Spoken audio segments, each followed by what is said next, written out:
एक दफा का जिक्र है। सरसब्ज पहाड़ियों से घिरी हुई एक छोटी सी बस्ती में दो बहन भाई रहते थे, राफी और आयशा। राफी, बड़ा भाई, अपनी चालाकी के लिए मशहूर था, मगर वो अक्सर अपनी चालाकी को शरारतों के लिए इस्तेमाल करता था।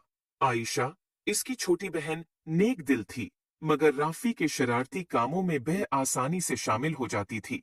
एक दिन दोपहर के वक्त, जब वो अपने घर के बाग में खेल रहे थे, इन्हें एक पुराना, धूल से भरा हुआ संदूक मिला। संदूक के अंदर उन्हें एक चमकदार लकड़ी की छुड़ी मिली जिस पर पुरस्कार नक्श व नुगार बने हुए थे। तजस्सुस से भरे हुए वो छुड़ी को अपनी दादी जहरा के पास ले गए।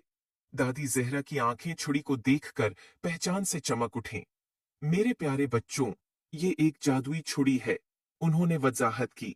ये ख्वाहिशात पूरी कर सकती है, मगर याद रखो, इसे अक्लमंदी और नेकी के साथ इस्तेमाल करना चाहिए। अगर उसे खुद गर्जी या बेवकूफ़ी से इस्तेमाल किया गया तो ये मुश्किलात पैदा कर सकती है। जो दादी जहरा की वार्निंग को नजरअंदाज करते हुए राफी ने फौरन एक बड़ी मिठाई के ढेर की ख्वाहिश की। अचानक कमरा मिठाइयों, चॉकलेट्स और केकस से भर गया। आयशा खुशी से चला उठी, मगर जल्द ही उन्हें एहसास हुआ कि मिठाइयाँ इतनी ज्यादा हैं कि वो खा नहीं सकते, और पूरा घर एक चपचपी जिंदगी में बदल गया। जिंदगी की परवाह किए बगैर राफी ने दूसरी ख्वाहिश की। इस बार इसने एक सुनहरी साइकिल की ख्वाहिश की। एक चमकदार सुनहरी साइकिल जाहिर हुई, मगर ये इतनी भारी थी कि चलाने में मुश्किल थी, और जैसे ही राफी ने उसे चलाने की कोशिश की, वो टूट गई।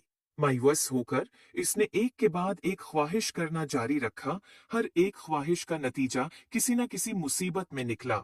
आयशा, जो ये सब देख रही थी, इसे दादी जहरा की बातें याद आईं। इसने नरमी से राफी से छुड़ी ले ली और कहा, चलो इसे अक्लमंदी से इस्तेमाल करने की कोशिश करें।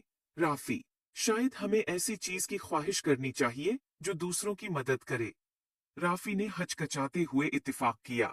आयशा ने अपनी आंखें बंद की और बस्ती के खशक कनवे को ताजा, साफ पानी से भरने की ख्वाहिश की।